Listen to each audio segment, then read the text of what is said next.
Attention please. Greeting to our teacher. Assalamualaikum warahmatullahi wabarakatuh. Waalaikumsalam warahmatullahi wabarakatuh. Hari ini kita mau belajar tentang coding dan kecerdasan artifisial. Apa bedanya antara KA dan AI? Kalau AI itu artificial intelligence dalam bahasa Inggris, nah sekarang kita pakai KA atau kecerdasan artifisial. Kecerdasan artifisial itu sendiri adalah cabang ilmu komputer di mana mempelajari atau berfokus pada penciptaan sistem atau mesin yang mampu meniru segala kemampuan kognitif manusia. Nah selanjutnya ada transformasi dari kecerdasan artifisial. Jadi seiring berkembangnya teknologi, KA itu bertransformasi dari yang awalnya era simbolik, jadi hanya simbol-simbol, sistem awal yang mengandalkan logika atau aturan. Kemudian berkembang lagi menjadi pembelajaran mesin atau machine learning kalau kita lihat. Jadi peralihan ke algoritma yang dapat belajar dari data. Jadi udah nggak lagi kita mengakses atau memasukkan kode-kode, kita tinggal perintahkan langsung pakai bahasa manusia dan mereka paham. Itu. Nah selanjutnya ada teknologi di balik kecerdasan artifisial. Yang pertama ada machine learning, kemudian ada deep learning, dan selanjutnya ada computer vision, ada reinforcement learning. Nah ini masing-masing teknologi di balik dari KA itu sendiri. Komponen utama yang digunakan untuk menciptakan sistem AI yang canggih. Nah ini komponen-komponennya. Kemudian ada jenis-jenis KA itu sendiri. Nah ini berdasarkan kapabilitasnya atau capability. Ada yang tahu kapabilitas itu apa? Kapabilitas itu kemampuan. Nah jadi ini ada KA, jenis KA yang sesuai dengan kemampuannya. Yang pertama ada narrow AI. Narrow AI itu atau kecerdasan artifisial lemah.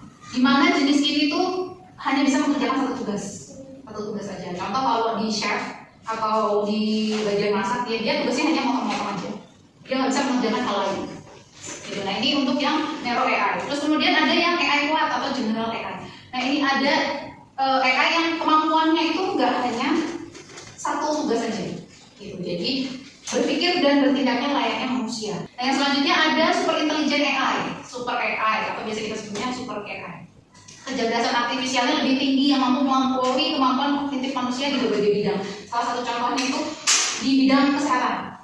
Contohnya waktu kita mau operasi, kita minta 2 cm misalnya. Kita tuh bedahnya tuh 2 cm itu. Nah si dokter ini itu kan manusia biasa juga. Kadang bisa melakukan kesalahan. Minta 2 cm nggak mungkin presisi 2 cm. Tapi kalau AI atau KA atau robot lah bahasanya yang membedahnya itu sudah pasti. Kita masukkan perintah sobek kulit 2 cm gitu. Nah itu hanya 2 cm saja. Beda dengan manusia, kadang 2,05, 2,01 lebih sedikit gitu. Nah itu nggak presisi namanya. Nah itu rata-rata AI bisa menggantikan pekerjaan manusia. Jadi nah kemudian itu tadi berdasarkan capability-nya, ini berdasarkan fungsionalitasnya. Yang pertama ada creative mesin AI. Tapi di AI yang pertama ini mereka nggak punya memori. Tugasnya hanya sekali pakai, hanya tugas itu doang. Nah, selanjutnya dia nggak bisa lagi, harus kita perintah lagi. Nah, muncullah ada AI kuat atau general AI. Nah, di sini sudah ada memorinya. Jadi kalau kita mau memerintahkan pekerjaan selanjutnya, itu nggak perlu kita suruh lagi karena sudah ada memorinya. Misalnya pekerjaan yang sama, tapi di hari berikutnya, kita tinggal ngasih perintah aja. Itu beda dengan yang AI pertama tadi. Nah, selanjutnya ada theory of mind AI. Nah, kemudian selanjutnya ada self-aware AI, di mana salah satu jenis KA yang akan memiliki kemampuan super atau super intelligent ya. Bisa lebih mungkin kan? Kalau kalau yang tadi itu yang theory of mind AI hanya lihat muka. Tapi bisa jadi yang di self-aware ini dari bahasa yang dikeluarkan atau suara yang dikeluarkan oleh seseorang. Oh dia lagi terharu mungkin, atau mungkin lagi sedih. Atau mungkin dia lagi pengen bunuh diri gitu. Karena ini sudah terdeteksi.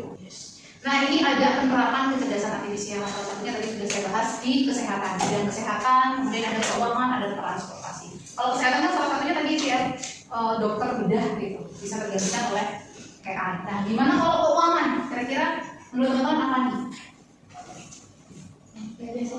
Ya yang sudah tergantikan oleh kecerdasan artifisial atau KA. Udah terganti oleh robot lah bahasanya itu uang itu. Ya, ini salah satunya itu uang. Sekarang kita belanja nggak perlu pakai duit. Kita tinggal kirim-kirim aja kan digital gitu. Kalau sekarang masih pakai QR code ya, bisa jadi di tahun kesekian ribu mungkin udah nggak pakai QR code lagi, pakai retina. bayar langsung di KPM tadi, keren nggak kan? Nah ini makanya hati-hati teman-teman. Terus kalau di transportasi dia tahu nggak? Kita udah gantiannya transportasi itu gimana? Iya, mobilnya lambat banget. Jadi autopilot. Jadi autopilot itu bukan berarti pesawat aja, tapi sekarang ada robot, ada mobil yang dirancang khusus autopilot. Kalau misalnya pengemudinya atau driver yang ngantuk, dia bisa langsung aktifkan autopilot. Kemudian manfaat dari kecerdasan artifisial lagi ada efisiensi dan otomatisasi. Pengambilan keputusan berbasis data. Apa itu efisiensi dan otomatisasi? Ada yang tahu? Dari manfaat kecerdasan artifisial itu salah satunya efisiensi. Kalau efisiensi itu berarti penghematan, entah itu berdasarkan waktunya atau mungkin finansialnya menghemat. Gitu. Kenapa demikian? Sekarang efisiensi waktu. Kita mau belanja nggak perlu lagi datang. Bahkan kita sambil belajar pun bisa belanja, sambil tidur pun istirahat kita bisa belanja. Itu dia. Kemudian kalau otomatisasi ya itu salah satunya tadi, semuanya sudah otomatis. Kemudian pengambilan keputusan berdasarkan basis data atau berbasis data. Jadi menganalisis sebuah data itu dalam jumlah besar. Jadi nggak cuma data-data yang kecil, data yang besar pun sekarang KA sudah bisa menganalisis. Nah ini makanya kalian tertinggal. Kenapa tertinggal? Itu tadi saat diminta untuk mengeluarkan pendapatnya, teman-teman hanya menyampaikannya tuh berdasarkan AI. Kalian cari, ada di situ sudah jelas banget. Kemukakan pendapatmu tentang bla bla bla bla gitu. Nah kalian melihat apa? Cari ChatGPT. Berikan saya pendapat tentang pinter kalian pokoknya ya. Nah jadi jangan sampai dikalahkan oleh lagi-lagi kecerdasan artifisial. Nah ini beberapa contoh aplikasi dari KA. Ada AI toolsnya, dari mulai konten kreasi, marketing, pengejaan, desain, kemudian sampai perangkat transkripsinya ini ada di. Teman-teman bisa lihat. Kalau di situ ada konten kreasi, ada copy AI, ada ChatGPT, ada Face, Jasper, dan lain sebagainya. Nah ini yang bisa kalian manfaatkan. Tapi ingat, ini hanya tools, bukan pengganti otak kalian. Jangan dibiasain otaknya ngikutin ini semua. Harus kreatif tetap. Nah, ini cuma tools aja. Kemudian, yang sering kita pakai desain. Teman-teman udah pernah pakai desain apa? Tanpa selain itu, Adobe Express belum pernah? Belum. Ya. Kemudian kalau untuk video editor, CapCut. Kemudian ada tools AI generatif yang paling sering teman-teman pakai. Kebutuhan yang kita minta itu semua ada di ChatGPT. Contoh, disuruh merangkum. Nih, saya mau rangkum dari file PDF ini. Kalian tinggal uploadin aja file PDF-nya. Terus ditulis perintahnya, rangkumkan saya dari file tersebut. Langsung dibuat semuanya. Keren banget, jarang hitungan detik. Jadi udah nggak perlu lama-lama lagi. Nah, kemudian ada AI generatif lainnya, ada Dremina AI. Ada yang pernah dengar? Dremina ini tuh yang membuat foto menjadi sebuah video. Jadi fotonya bisa bergerak.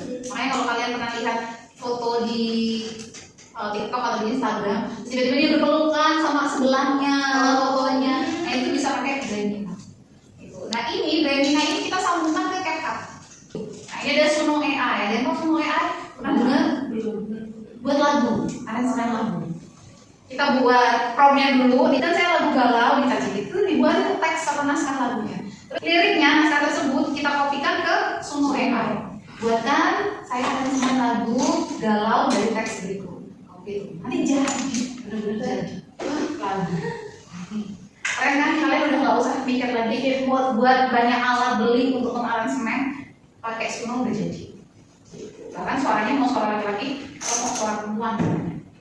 Kita bisa pilih. Nah ini ada TTS Maker, text to speech.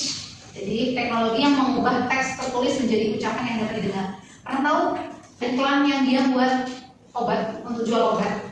Nah itu nggak ada orangnya, tapi suaranya kayak ada suara robot gitu, kayak manusia tapi agak aneh gitu suaranya. Pernah dengar? Nah itu salah satu dari AI TTS atau text to speech. Nah, pokoknya sekarang udah semakin canggih. Kalian harus bisa. Nah, ini sebelum kita lanjut ke tantangan dan resiko penggunaan AI.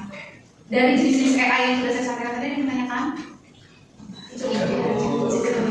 Kalau tidak ada, berarti saya yang tanya. Oke, saya mau tanya nih. Kira-kira bidang apa saja yang akan tergantikan oleh AI? Selain dari kesehatan tadi, kemudian jadi apa? Transportasi sama keuangan. Nah, ada bidang apa aja? Desain.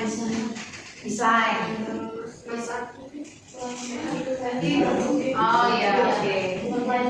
Pelayanan. Oh, oke. Hospitality ya, jadi udah nggak pakai manusiawi, makanya robot. Terus apa lagi? Selain itu, kira-kira guru akan tergantikan AI atau enggak? Guru. Ya. Di bidang pendidikan. Enggak, kalau sekarang buku aja sudah tergantikan kan? Bisa jadi. Nah, kalau guru bagaimana? Bisa jadi tergantikan. Ada hal yang nggak bisa tergantikan dari guru apa? Apa?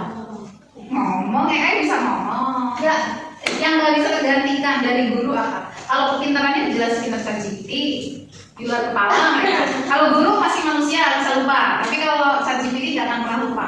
Kasih sayangnya. Nah, iya betul. Salah satunya adalah feel. Jadi kalau AI itu nggak bisa memberikan feels atau rasa.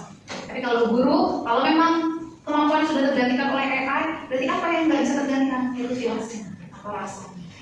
Jadi kalau kalian itu mau jadi pinter aja, nggak usah sekolah.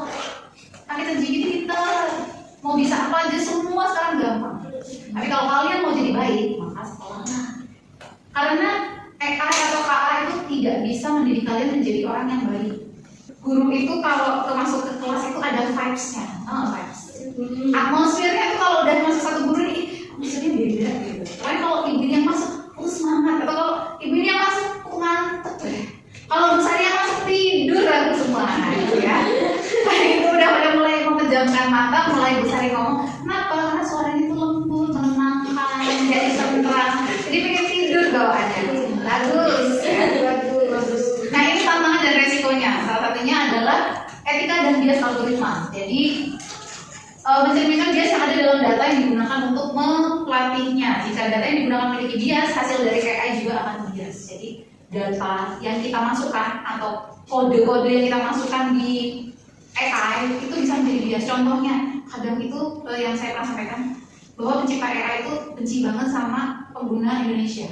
Kenapa? Karena pakai kata tolong buatkan saya belajar. Sedangkan kata tolong itu tidak bermakna di sebuah AI. Mereka tuh nggak bisa mendeteksi tolong itu apa. Mereka nggak tahu. Nah, itu dia bedanya AI sama manusia. Langsung aja disuruh buatkan saya rangkuman tugas ini, gitu misalnya. Atau kerjakan tugas matematika yang filenya saya foto. Terus fotonya kalian lampirin gitu kan. Jadi nggak usah pakai kata tolong. Terus nggak perlu dipuji. Jangan nanti kita selesai mengerjakan, terima kasih ChatGPT, kamu baik sekali. Nggak usah ya. Jadi nggak perlu diapresiasi. Kemudian pengangguran akibat otomatisasi.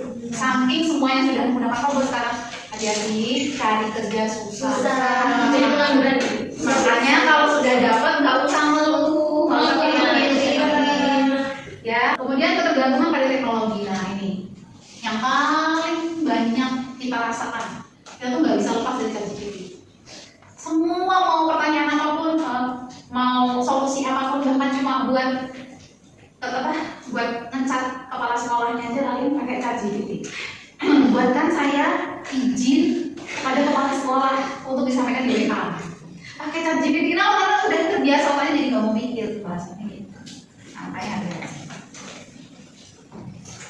Nah, nih masa depan kecerdasan artifisial. Jadi ini ada integrasi lebih luas, kehidupan sehari-hari, ada peningkatan kolaborasi manusia dan mesin, AI yang lebih personal dan adaptif. Ini mulai dari integrasi lebih luas di kehidupan sehari-hari. Sampai di sini ada yang mau ditanyakan? Cukup. Kalau nggak ada berarti saya yang akan bertanya atau memberi tugas. Nah, sekarang teman-teman silahkan gunakan ChatGPT-nya untuk mencari data tentang berapa banyak penggunaan AI di kalangan sekolah, anak sekolah dari SD, SMP, SMA. Oke, paham? Oke, terima kasih kesempatannya hari ini. Semoga apa yang saya sampaikan bermanfaat untuk teman-teman semuanya. Kalau sudah, saya akhiri. Wassalamualaikum warahmatullahi wabarakatuh.